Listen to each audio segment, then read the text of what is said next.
नमस्कार। Sociology with Dhruv Dikshit channel में आप सभी का स्वागत है। आज आपके साथ मैं एक नए विषय पे चर्चा करूंगा। हम सभी देख रहे हैं 2020, 2021 और शायद 2022 और 23 भी जैसा प्रेडिक्शन है, महामारी चलेगी। महामारियां आती हैं, जाती हैं, लेकिन बहुत कटु अनुभव देके जाती हैं और अभी संभव नहीं है कि इससे हमें निजात मिल जाएगी, चलती रहेगी। खैर, महामारी है, लेकिन इस महामारी में मानव व्यवहार, इस पे आज मैं आपके साथ कुछ चर्चा करूंगा कि महामारी और मानव व्यवहार का रिलेशन या संबंध कैसा है और उसमें क्यों हम कहते हैं कि हमें अपने आप को बदलना होगा। न्यू नॉर्मल की बात क्यों की जा रही है? न्यू नॉर्मल पिछले साल खूब चला था, लेकिन इस साल देखिए न्यू नॉर्मल हमारे ट्रेंड से ही गायब हो गया। क्वारंटाइन, कोरोना, कोविड-19, लॉकडाउन, ये सारे शब्द चल रहे हैं।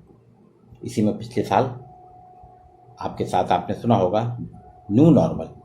विद्वानों ने न्यू नॉर्मल की बहुत चर्चा की थी। आम भाषा में नहीं, ये सब चला। समाजशास्त्रियों, बुद्धिजीवियों, अर्थशास्त्रियों के बीच में न्यू नॉर्मल शब्द खूब चला, पर इस साल न्यू नॉर्मल गायब है। आज मैं आपके साथ वही न्यू नॉर्मल, मानव व्यवहार परिवर्तन की आवश्यकता, मानव व्यवहार क्या है, मानव व्यवहार परिवर्तन क्यों है, और महामारी, मतलब महामारी और मानव व्यवहार, इन दो एस्पेक्ट पे चर्चा करूंगा। ये मेरा वीडियो उसी पे है। आप इसे मेरे channel sociology with Dhruv Dixit को सब्सक्राइब करिए और मैं चाहता हूं कि आप भी मुझको प्रेरित करें, बताएं। बीच बीच में कुछ लोग डिमांड करते हैं और मैंने उनकी डिमांड पूरी करने का प्रयास किया था। अभी शिक्षा व्यवस्था पे करना है मुझको एक, तो आप लोग देखते रहिए, सब्सक्राइब करिए और मुझको प्रेरित करते रहिए, यही मेरी आपसे अपेक्षा है। आज हम चर्चा करते हैं महामारी और मानव व्यवहार। देखिए, जब भी कोई महामारी आती है या कोई बदलाव आता है, औद्योगिकरण हुआ, इलेक्ट्रॉनिकरण हुआ, कृषि युग आया, ये सारे समाज के अलग अलग शुरुआती दौर से अगर हम देखें तो 5-6 चरणों में जो समाज में परिवर्तन आया, तो समाज में सतत रूप से परिवर्तन चलता रहता है। और समाजशास्त्री ने कहा भी, ये परिवर्तन एक अनिवार्यता है। समाज में बदलाव, समाज में परिवर्तन एक अनिवार्यता है। समाज बिना परिवर्तन के नहीं रहता। समाज में परिवर्तन लगातार सतत रूप से होते रहते हैं। और आपने देखा होगा, एक सामाजिक परिवर्तन होता है, आर्थिक परिवर्तन होता है, राजनीतिक परिवर्तन होता है, सांस्कृतिक परिवर्तन होता है। मतलब समाज के अंतर्गत सामाजिक, आर्थिक, राजनीतिक, सांस्कृतिक 4 फैक्टर हैं, 4 कंपोनेंट हैं, जिनकी समाजशास्त्रियों ने अलग अलग प्रकार से, चाहे वो पार्सन्स हो, कार्ल मार्क्स हो, वेबलेन हो, सब ने चर्चा की है और हम इसको पढ़ते पढ़ाते भी रहते हैं, हमारा विषय भी है। लेकिन आज मैं इन चारों परिवर्तनों, चाहे वो सामाजिक हो, आर्थिक हो, राजनीतिक हो या सांस्कृतिक, इनसे मानव व्यवहार कैसा बदलता है, मनुष्य अपना व्यवहार कैसा बदलता है, मनुष्य के व्यवहार को वो कहाँ तक प्रभावित करते हैं, उस पर चर्चा करूंगा। ये मानव व्यवहार जो है, ह्यूमन बिहेवियर, हमारा आपका जो व्यवहार है, ये इसका स्वरूप जो है स्वैच्छिक भी होता है और विधिक भी। इसमें जो परिवर्तन की बात कर रहा हूं मैं, मानव व्यवहार तो आपका व्यवहार है, मेरा व्यवहार है, लेकिन इसमें जो बदलाव होते हैं 2 तरह से होते हैं। एक स्वैच्छिक यानी ऑप्शनल है, वॉलंटरी है, और एक होता है विधिक, लीगल, कानूनी। अब कानूनी परिवर्तन जो होता है मानव व्यवहार में, वो है कि जब सरकार कोई कानून बनाती है और उस कानून के बनाने से व्यक्ति के व्यवहार में सकारात्मक बदलाव लाने का प्रयास करने के लिए सरकार कोई कानून बनाती है, वो विधिक हो जाता है। और स्वैच्छिक तो आप जानते हैं, स्वैच्छिक व्यवहार से तात्पर्य है कि मेरा अपना व्यवहार है कि अभी आज मुझको ऐसा लग रहा है कि लोगों के साथ ज़्यादा उठना बैठना नहीं चाहिए, मैंने अपना व्यवहार बदल लिया। आज मेरे से किसी से बहुत अच्छे संबंध है, कल किसी कारण से मेरे उसके साथ व्यवहार बदल जाते हैं। ये स्वैच्छिक है, आपके ऊपर डिपेंड करता है। लेकिन विधिक में सरकार प्रयास करती है कोई ऐसा कानून बना के व्यक्ति के व्यवहारों को सकारात्मक परिवर्तन लाने के लिए सरकार प्रयासरत रहती है, वो कहलाता है विधिक या कानूनी। जैसे अभी आपने देखा होगा, सार्वजनिक स्थानों पे, सड़क पे थूकना दंडनीय अपराध है, 500 रुपये का जुर्माना लगेगा। मास्क लगाना अनिवार्य है। बिना मास्क के अगर आप घर के बाहर निकलेंगे तो 500 रुपये का जुर्माना और खुली जेल या 500 का जुर्माना। मैरिजेस में 10 लोगों से ज़्यादा नहीं होंगे, वर पक्ष के 10, वधु पक्ष के 10। सार्वजनिक स्थल में जो भी कार्यक्रम होंगे सब प्रतिबंधित है। अगर वहाँ कार्यक्रम होते हैं और भोजन की व्यवस्था होगी तो आपको जुर्माना लगेगा। ये सरकार ने नियम बनाए किसी कारण। सड़क पे बाएं हाथ से चलना चाहिए, लाल बत्ती पे रुकना है, हरी बत्ती पे जाना है। ये सरकार ने हमारे व्यवहारों पे परिवर्तन लाने के लिए, सकारात्मक बदलाव लाने के लिए ये नियम बनाए। तो ये विधिक है, हमारे मानव व्यवहार में परिवर्तन का ये विधिक कानूनी पक्ष है। अब व्यवहार परिवर्तन जो है इसका प्रयास समाज में अनवरत रूप से चलता आ रहा है प्राचीन काल से। आपने देखा होगा नए नए प्रकार की चीजें आती हैं, प्रथा परंपराएं, रीति रिवाज, कानून, सरकारी आदेश, ये सारी चीजें कहीं ना कहीं मानव व्यवहार को अनवरत रूप से पिछली कई शताब्दियों से, जब से समाज व्यवस्था बदलने का प्रयास करता है। स्वच्छ भारत, स्वस्थ भारत, बेटी बढ़ाओ बेटी बचाओ, मेरा भारत महान, ये सब जो हैं आपने देखा होगा कई लंबे समय से चले आ रहे हैं। तो व्यवहार परिवर्तन एक अनवरत रूप से चल रहा है। और हम देखते समाजशास्त्र के हम विद्यार्थी जो हैं, समाजशास्त्र के विद्यार्थी होने के नाते व्यवहारिक समाजशास्त्र और अर्थशास्त्र में व्यवहारिकता पर आजकल बहुत जोर दिया जा रहा है।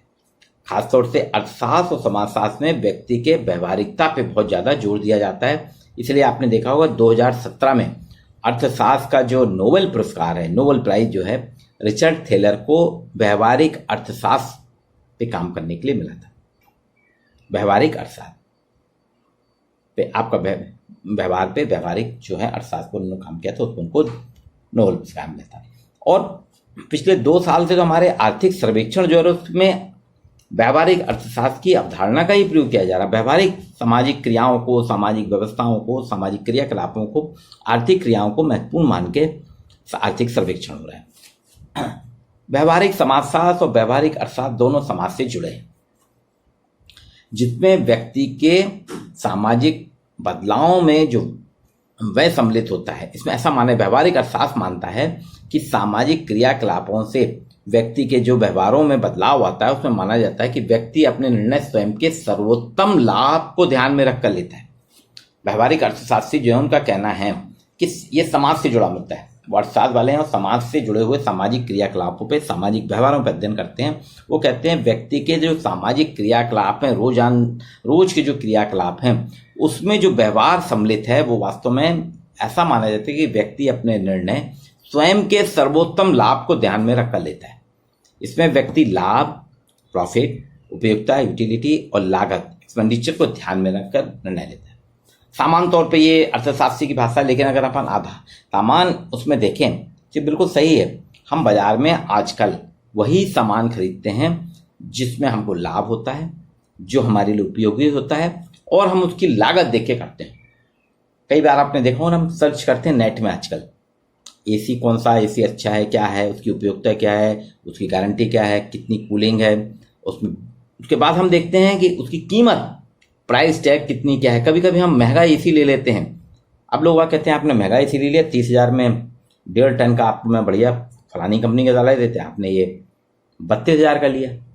तब वो बताता है कि देखिए मैंने इसकी उपयोगिता देखी, इसकी उपयोगिता और लाभ इसमें क्या है।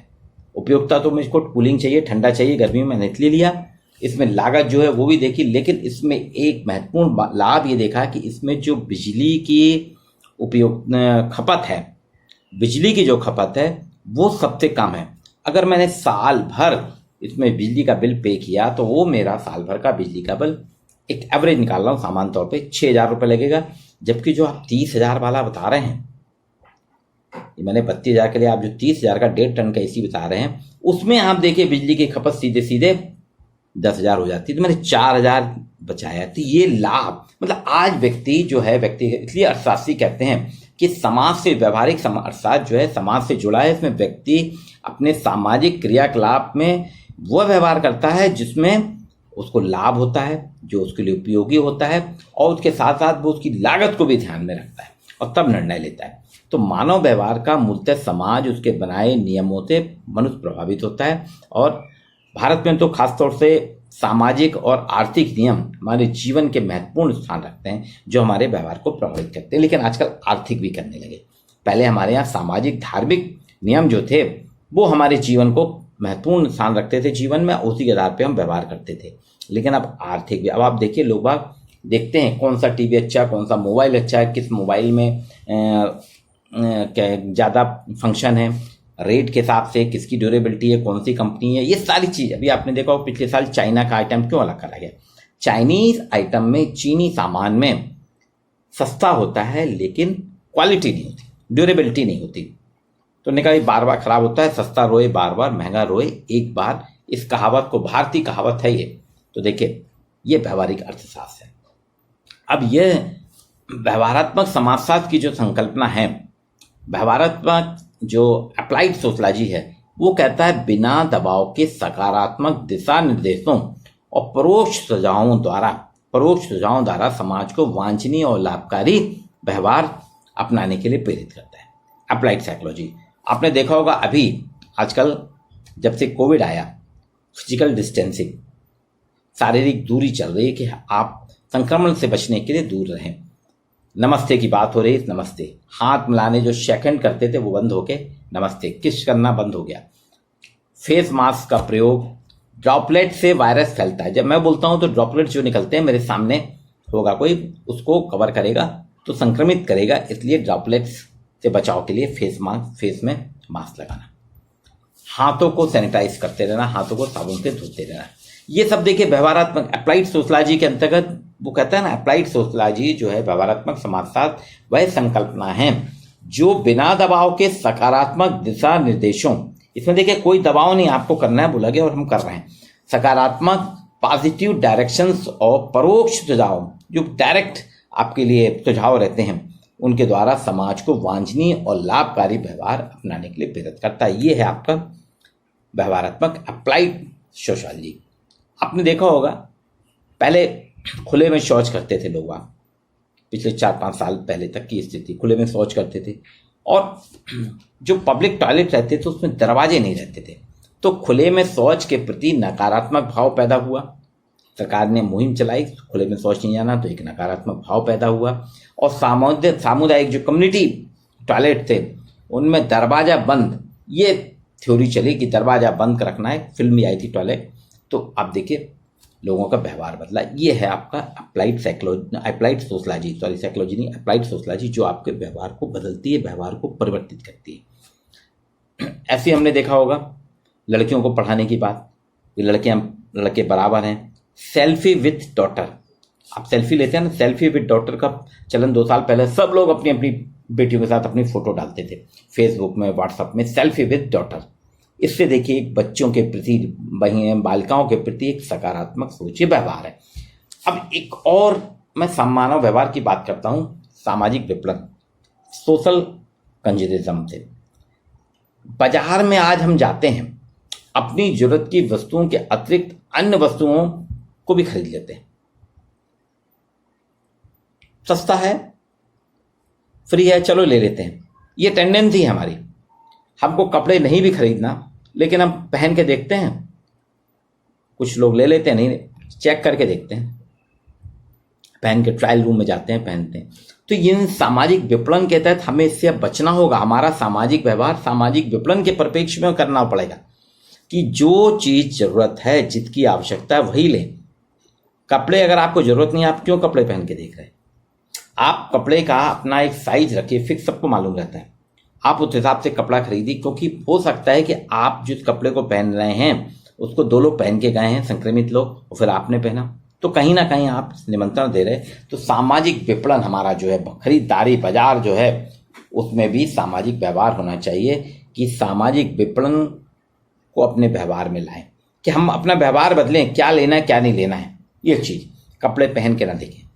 हर चीज के चक्कर में आप ज्यादा से ज्यादा सामान ले लेते हैं, अनावश्यक ले लेते हैं, फिर वो फिकता है, वेस्टेज होता है। जरूरत नहीं है, सस्ता दिख रहा है, 40% छूट, 60% छूट, हमको शर्ट की जरूरत नहीं, स्वेटर की जरूरत नहीं, ठंड ज्यादा पड़ती नहीं, आपके पास पता चला कि रखने की समस्या है, आप खरीद लें। ये सोशल जो है बिहेवियर आपको चेंज करना पड़ेगा, सामाजिक विपणन के अनुरूप कि खरीदारी मार्केटिंग बाजार में हम वही चीज उसी चीज की करी जो आवश्यक है, जो जरूरत है। एक और बात आती है हेल्थ बिलीफ मॉडल। एक मनोवैज्ञानिक हुए हैं एरविन रोसेनस्टॉक, वो कहते हैं कि हमें हेल्थ बिलीफ मॉडल पे चलना होगा। मानव व्यवहार जो है हेल्थ बिलीफ मॉडल में, हेल्थ बिलीफ मॉडल क्या कहता है, व्यवहार में परिवर्तन करके व्यक्ति बीमारी से बच सकता है। वो कहते हैं कि व्यक्ति अपने व्यवहारों में अगर बदलाव लाता है, परिवर्तन लाता है, तो वो बहुत सी बीमारियों से बच सकता है। उसका उन्होंने एक बहुत अच्छा उदाहरण दिया कि कई बच्चे गलत हरकतों में फंस जाते हैं, सिगरेट पीने लगते हैं, झूठ बोलने लगते हैं, घर में चोरी करने लगते हैं, अपने स्कूल बैग लाके फेंक दिया, ठीक से रखते नहीं, कापी किताबों की केयर नहीं करते हैं, कचरा फैलाते हैं। तो ऐसे में माँ बाप क्या करते हैं, अधिकतर आपने देखा माँ, पिताजी नहीं, माँ क्या करती है, भावनात्मक निवेदन करती है अपने बच्चे से, इमोशनल निवेदन, प्रेयर करती है वो, इमोशनल प्रेयर, भावनात्मक, कि बेटा अगर तुम ऐसा नहीं कर दोगे, मेरी बात नहीं मानोगे, तो मैं रूठ जाऊंगी, चली जाऊंगी, छोड़ दूंगी तुमको। और उस भावनात्मक निवेदन से हेल्थ बिलीफ मॉडल वही बोल रहा है। एरविन रोसेनस्टॉक कहते हैं ये हेल्थ बिलीफ मॉडल है कि माँ के भावनात्मक निवेदन को बच्चा मान लेता है, चोरी करना भी छोड़ देता है, अपने जो उसकी गलत हरकतें थी साफ सफाई से रहने लगता है और बहुत कुछ बदल जाता है। एक ऐसा ही पिछले साल मार्च महीने में हिंदुस्तान के प्रधानमंत्री ने एक भावनात्मक निवेदन किया था। आपको सोच रहे होंगे कि दीक्षित जी उनकी बड़ाई कर रहे हैं, बड़ाई नहीं कर रहा मैं, बेसिकली आ रहा हूं एरविन रोसेनस्टॉक के हेल्थ बिलीफ मॉडल पे, जो उन्होंने कहा था कि माँ का भावनात्मक निवेदन बच्चे का व्यवहार बदलता है। ऐसे ही प्रधानमंत्री नरेंद्र मोदी जी का जो भावनात्मक निवेदन था जनता कर्फ्यू के माध्यम से, देखिए लोगों ने उसको स्वीकार किया और घर में रहने लगे।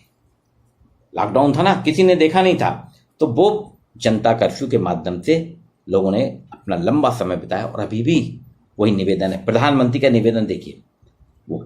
दूसरी चीज, मोटर वाहन अधिनियम 2019 संशोधन हुआ था मोटर वाहन अधिनियम में, और 2019 आया। रोड एक्सीडेंट को रोकने के लिए यह लाया गया, इसमें भारी भरकम जुर्माना किया गया। देखिए अंतर आ गया। एक और इसी साल चालू हुआ था, टोल टैक्स पे फास्टैग उन्होंने लगाया।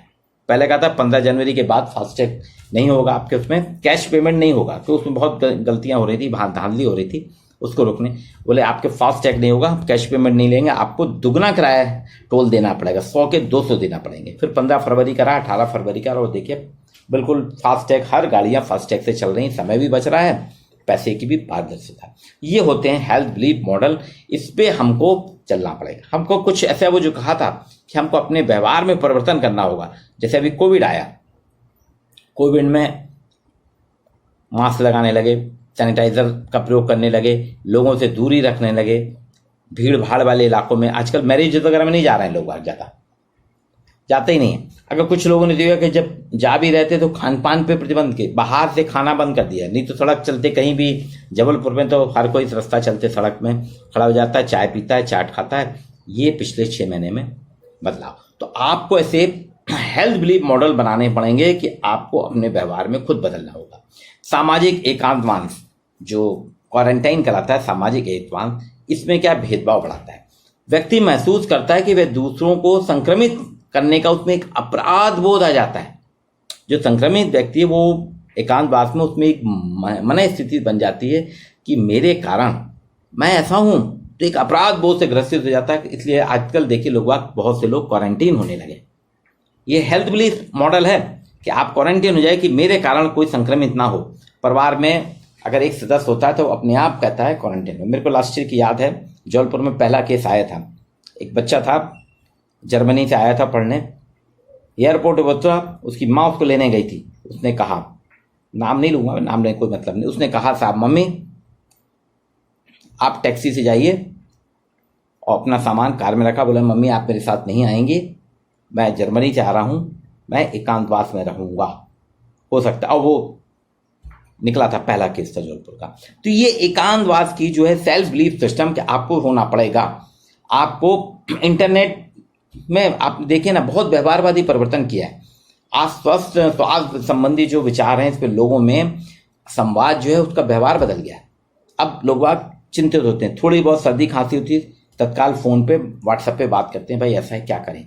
कुछ लोगों के कहने पे ही टेस्ट करा रहे हैं। तो ये हेल्थ बिलीफ सिस्टम आपको डेवलप करना पड़ेगा।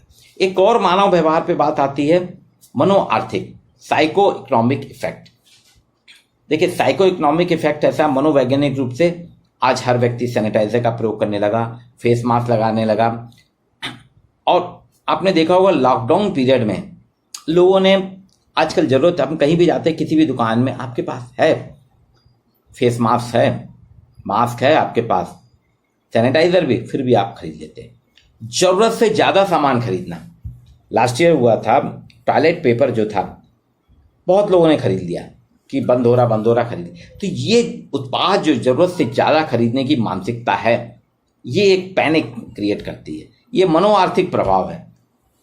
एक समाजशास्त्री स्टैन कोहेन कहते हैं, नैतिक घबराहट के दौर में कोई स्थिति या कोई वाक्य ऐसा हो जाता है, उसके कारण बोले कि व्यक्तियों के सामाजिक मूल रुचियों के लिए वो खतरा बन जाता है।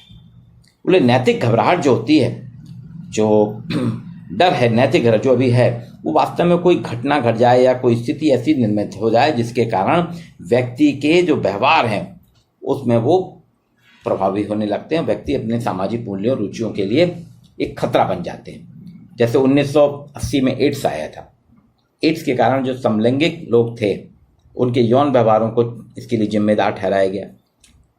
कोविड-19 हुबेई के वुहान प्रांत में हुआ तो पूरे वहाँ के लोगों को, ये लोग मांसाहारी हैं, प्रकृति के विरुद्ध व्यवहार करते हैं, कुछ भी खा लेते हैं, चमगादड़ खा लेते हैं, सुअर खा लेते हैं, बकरी खा लेते हैं, है ना, सारी गिरटान खाते हैं। तो ये भी एक वो है, तो उसके खिलाफ उनको जिम्मेदार ठहराया गया।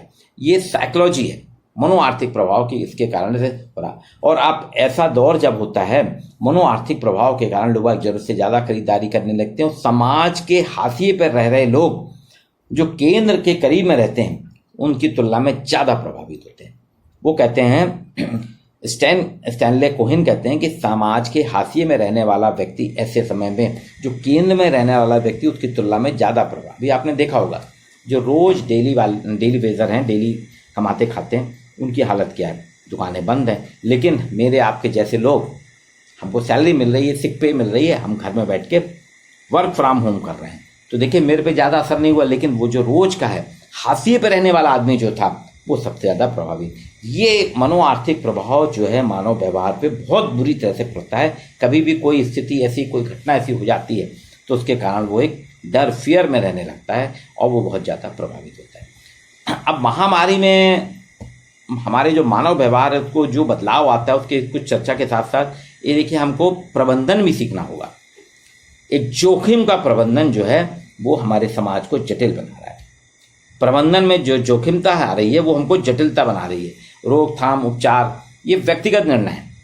हमको व्यक्तिगत निर्णय लेना होगा कि हमको कैसे रोकथाम करना है, क्योंकि आपने देखा होगा कि इसके प्रभाव के कारण हमारे ऊपर एक घबराहट आती है, एक चिंता आने लगती है और हम व्यक्तिगत निर्णय लेने की हमारी क्षमता प्रभावित होने लगती है।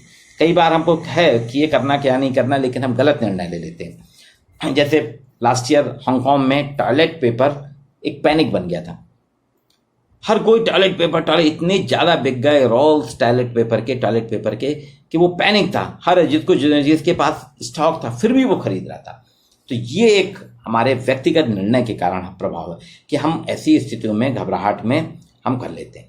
तो कुछ भी इसलिए कहा गया है कि आप डर से लड़ें, और पहले तो आप डर से लड़ें, फिर उसके बाद जिम्मेदारी से काम करें। ये स्टैनले कोहेन का कहना था कि आप पहले अपने जो आपके मन में डर आ गया उस डर से लड़ें और फिर जिम्मेदारी के साथ काम करें, तो जिससे आपके व्यक्तिगत निर्णय जो हैं वो प्रभावित नहीं होंगे। आपको बैलेंस्ड बिहेवियर करना होगा, संतुलित व्यवहार करना होगा। बिहेवियर इंसाइट आपके लिए बहुत जरूरी है। बिहेवियर इंसाइट जो है आपके लिए बहुत जरूरी है, क्योंकि महामारी में व्यक्तिगत या सामुदायिक मामला नहीं है। हम संक्रमित हैं, मैं अगर मान लीजिए पॉजिटिव संक्रमित हूँ तो मेरा प्रयास होना चाहिए कि मेरे कारण संक्रमण मेरे घर के अन्य लोगों को ना हो, या हमारे बाहर के लोगों को ना हो, मेरे कॉलेज के लोगों को ना हो। ये मेरा व्यक्तिगत कि मैं उसको कैसे मैनेज करूँगा, ये व्यक्तिगत है। वहीं सामुदायिक भावना भी, समुदाय के लोग भी देखें कि अगर उनके समुदाय का कोई व्यक्ति संक्रमित हो गया है, महामारी से प्रभावित हो गया कोई परिवार, तो उसके लिए क्या आवश्यकताएं हैं, उसको ये ना लगे कि वो अकेला पड़ गया है, उसको अपने से दूर ना करें। सामुदायिक भावना के साथ उसके साथ हम तर्कसंगत व्यवहार करें, क्योंकि जब तक हम तर्कसंगत व्यवहार नहीं होते हैं, तर्कसंगत व्यवहार न होने के कारण ही समाज में आज डर और फियर का वातावरण बन रहा है, डर बढ़ता जा रहा है। इसलिए हम जोखिम जो है, जोखिम को कम नहीं आंकें, जोखिम को हमें कम नहीं आंकना चाहिए, लेकिन इसके प्रसार जो आजकल टीवी और मीडिया में हो रहा है ना, कि वो जोखिम को कम तो नहीं आंक रहे हैं, लेकिन उसका प्रसार इतना ज़्यादा बता रहे हैं जिससे कि समाज में एक अज्ञात डर समा गया है। तो मानसिक रूप से लोग बाग रोगी हो रहे हैं। तो मानव व्यवहार में सबसे बड़ी बात यह है कि परिवर्तन की आवश्यकता है। महामारियां हमेशा हमारे मानव व्यवहार को परिवर्तित करती हैं, बदलाव करती हैं। मानव व्यवहार के लिए हमको व्यवहारिक अर्थशास्त्र को भी समझना पड़ेगा, व्यवहारिक समाजशास्त्र को भी समझना पड़ेगा, सामाजिक विपणन को भी हमें समझना पड़ेगा, और उसके साथ तार्किक जो है, तार्किक व्यवहार को भी देखना पड़ेगा, मनो आर्थिक प्रभाव को भी देखिए। कुछ मुद्दे हैं मानव व्यवहार के साथ। जब महामारी आती है तब मानव व्यवहार में जो परिवर्तन होता है, आज वास्तव में मानव व्यवहार में परिवर्तन की नितान आवश्यकता है। तो महामारी और मानव व्यवहार को इस नज़रिए से भी हमको देखना होगा। आपको वीडियो कैसा लगा? आप इसको पसंद करते हैं, इसको लाइक कीजिएगा और अधिक से अधिक लोगों के द्वारा इसको सब्सक्राइब कराइएगा।